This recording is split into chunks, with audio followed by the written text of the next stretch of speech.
fine day to be talking about the world's most successful conversion rates. As an internet marketer, conversion rates matter. And among the most successful conversion rates are a number of commonalities and a number of things that set them apart from each other very distinctly. So what is it that a conversion rate is? And what is it that makes it successful? And what is it that makes them similar to other successful conversion rates? And what is it that sets them apart from other successful conversion rates? Well, conversion rates are a measurement of bringing a prospect or a lead into a funnel, a marketing funnel, where you drive the traffic from the beginning to the end, and where the beginning is usually informational and the end is normally something like a purchase or a commitment to be involved or something else where somebody joins or subscribes or buys a product or a service or gets into a group or applies for something. It's essentially the end goal of your funnel, whatever that end goal is. It could be downloading a game, it could be buying a piece of hardware, software, buying a food service, an educational program, anything you can think of, getting some kind of home service, maybe from an electrician or a carpenter, plumber, maybe getting your car fixed, maybe having your car moved if you're stuck, or getting tires replaced, whatever it is. Maybe joining a membership organization like, a car club or an investment group or anything that involves you taking action or the visitor taking action in order to effectively become a customer or a member or a client or an active participant in whatever it is that you as the marketer are hawking, shilling, selling, promoting, marketing, right? So that's a conversion rate in a rather long-winded explanation of it. And a conversion rate is usually measured in percentages.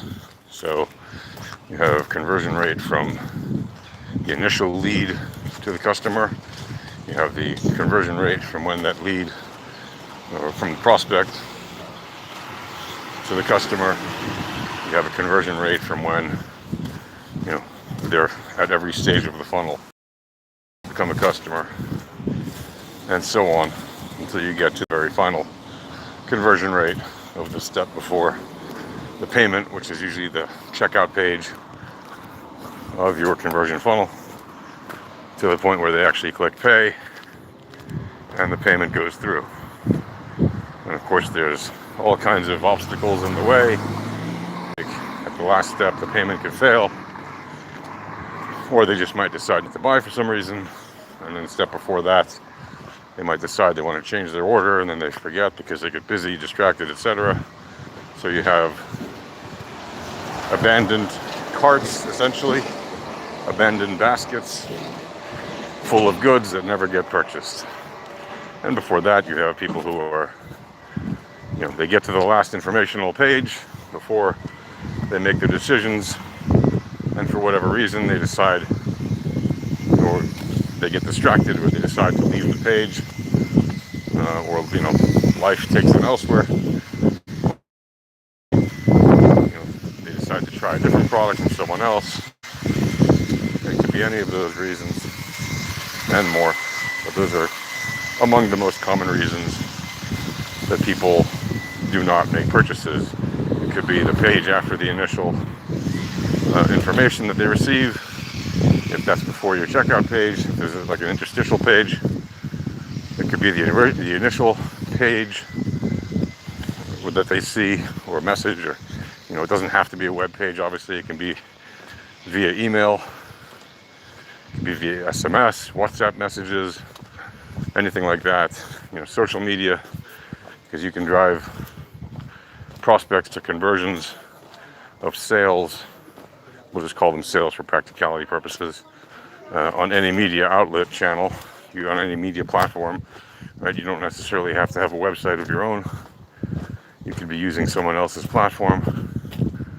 And so conversion rates, like I said, they matter because obviously they drive the marketing and sales results for your business, and they ultimately determine how much revenue you have from your sales and what that means to your bottom line, your KPIs, how much net revenue you have, and that will affect how much margin you have, how much profit you have.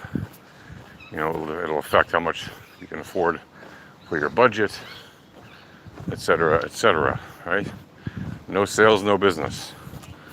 So conversion rates are extremely important, and that's why they are effectively, if not the most important, certainly one of the most important rates of measurement for any of your marketing campaigns. Now, of course, you could drive in tons and tons of traffic that might just be junk, bad traffic, from bad sources, etc. And then your conversion rate will be low.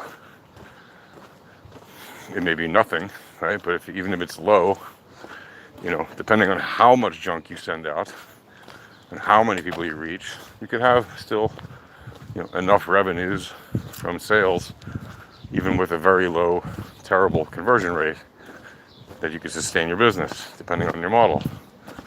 But if you're looking to actually build a brand over the long term and sustain it by growing it and making it stronger over time, then you really don't want to be driving garbage traffic to your site, and you really aren't looking to be making terrible conversion rates for the long term. Of course, terrible conversion rates can happen on any given campaign if you just happen to have bad leads for that particular campaign. But if you're sustaining many campaigns over time, generally speaking, you want to be able to find good leads and the focus of your lead generation. And there's a number of ways you can do that, especially with today's various technologies that exist, which for whatever reason, sites like Google, etc., tend to want to not show. You have to dig really hard, kind of, to find certain things. Some things are kind of more available than others. Unfortunately, most of the things that are most frequently available are not necessarily the best ways to do them. But that's the way the algorithms determine that they will serve that information, because frankly, they act as a gatekeeper to the industry, keeping out most people by presenting obstacles, many of them, that are practically insurmountable for the individual who's trying to start their own marketing. And the ones that are available, very often, unfortunately, are rather terrible products and services, which if you've done any actual marketing, you would know that. If you've worked for any serious company as a client or as an employee, if they've been a client of yours or you've been an employee of theirs, you would know that the often marketed tools, the most marketed and most visible tools, are utter garbage, especially anything you can download for $79 or whatever they they're trying to sell you with their rather terrible funnel pages. And of course, I just mentioned funnel pages. So what do you mean terrible funnel pages? Well, there are high quality funnels and there are low quality funnels. And there's all kinds of shades of funnels in between in terms of quality. And you'll notice that there are patterns among the terrible ones that are quite common. They use certain tools, they use certain kinds of funnels, they use certain kinds of information and devices to encourage a rush to impulse buy things, even if those things have relatively low quality and low value. And they use all kinds of psychological tricks and gimmicks, you know, must buy now to get the sale type of thing with a countdown clock, and all kinds of things to kind of pressure you to buy their relatively cheap and effectively useless product. And the reason that they're useless is because even though those particular pieces of software may rank well in Google for the kind of search you do to find them, the actual output of those pages is usually garbage, because there's 10 million people trying to sell the same piece of junk that's usually not an original product, that they usually didn't make themselves, and they're just trying to basically be an affiliate without actually having any traffic. And they expect that if they just buy this product and set up a page on Amazon, or even a web page of their own, or a page on Facebook, or profile on Twitter with some information and a link, that suddenly they're going to be inundated with sales and revenues. And of course, that's not how marketing works. Are there things that are successfully marketed with relatively little effort? There's a few things. Depends what they are. But usually, those things have a very high demand and a very low supply. And so unless you're somehow in on the distribution and the acquisition and the distribution of those things, you'll very often, more often than not, find yourself looking at an inventory of products that have a high supply and a relatively low demand in terms of the number of demand per vendors.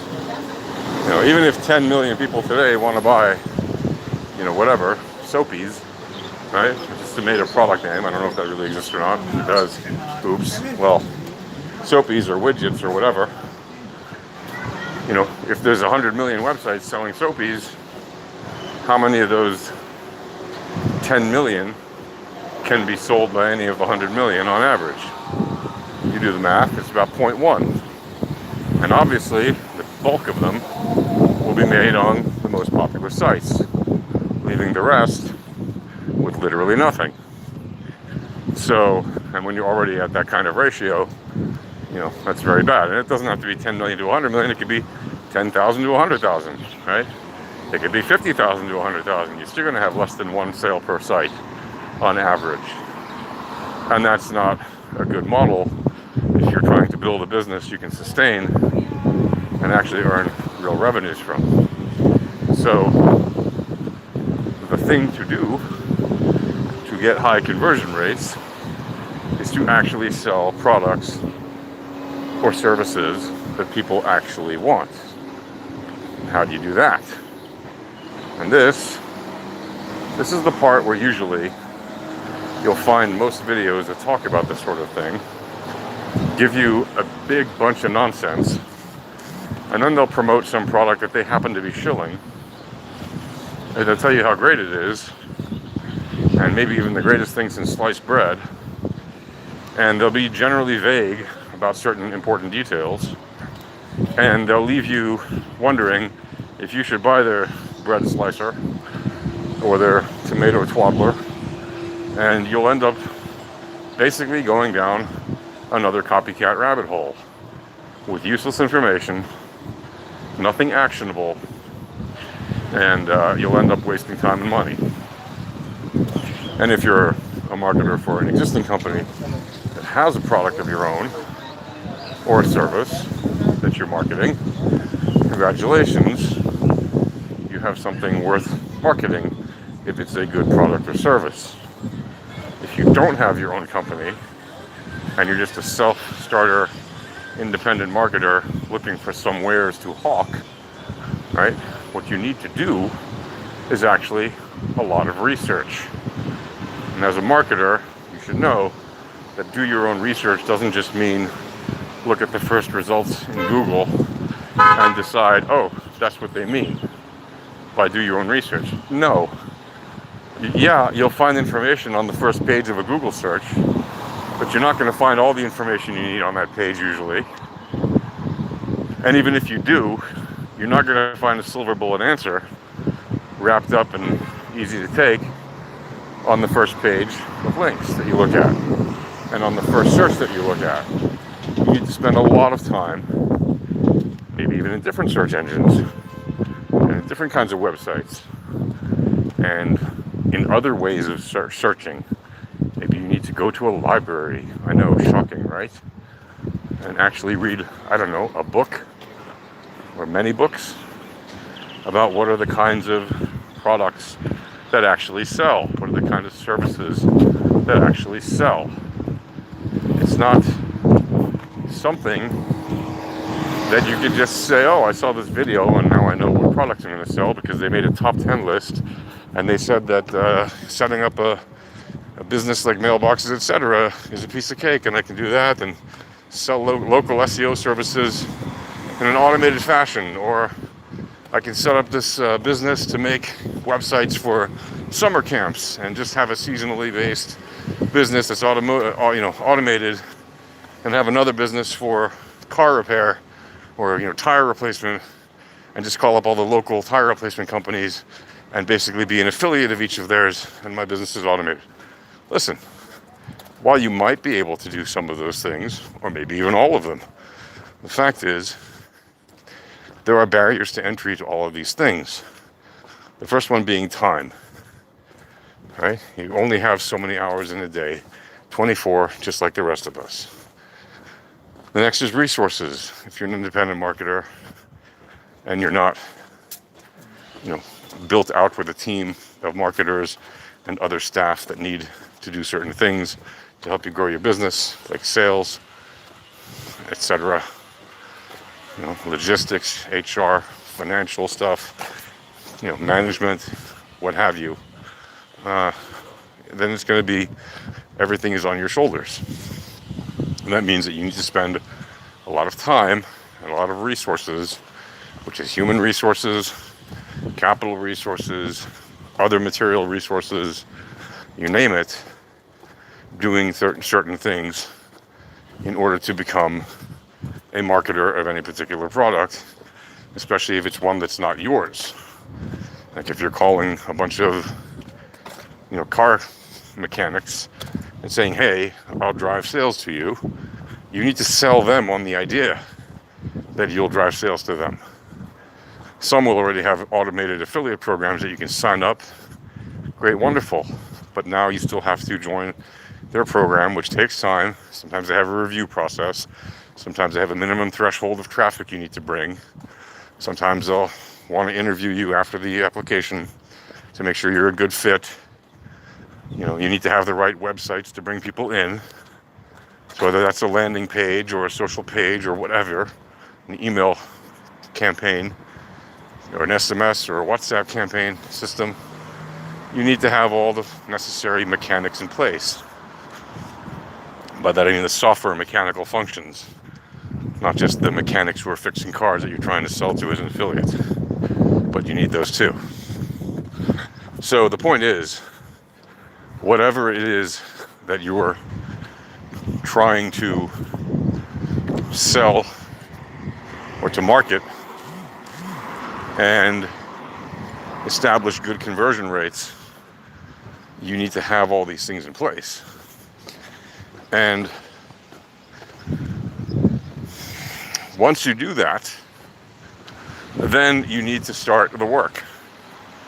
And what you'll notice is that the best sites that are the best at converting people from leads to prospects to eventually customers and then repeat customers and so on and people who will spread your name by word of mouth, refer you to other people, and they themselves become affiliates of your affiliate network or of your marketing network.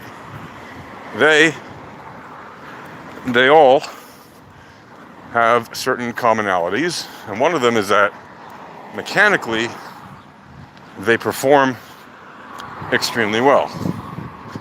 Meaning they don't have failure pages, they don't have 404 error pages everywhere, they don't have internet connection problems, they don't have DNS server not found errors, they don't spam, they send information to people that want it, delivered on whatever platform they want to receive it on, and they have, as much as possible, a frictionless funnel. That means they reduce as many obstacles as they possibly can between the prospect and the sale. And you'll have sometimes certain companies that intentionally increase the friction because they can only handle so many sales, and they want to make sure that they have the capacity at scale to deliver what they promised. But when you're a new marketer and your goal is to ramp up your business, you should be removing as many obstacles as possible rather than adding as many obstacles as possible. That is something that all of the best conversion rates have. They have a very well controlled rate of obstacles that they control like levers. And some of the things that make them distinct is the application of those obstacles and the application of the removal of those obstacles. I will probably continue this video coming soon.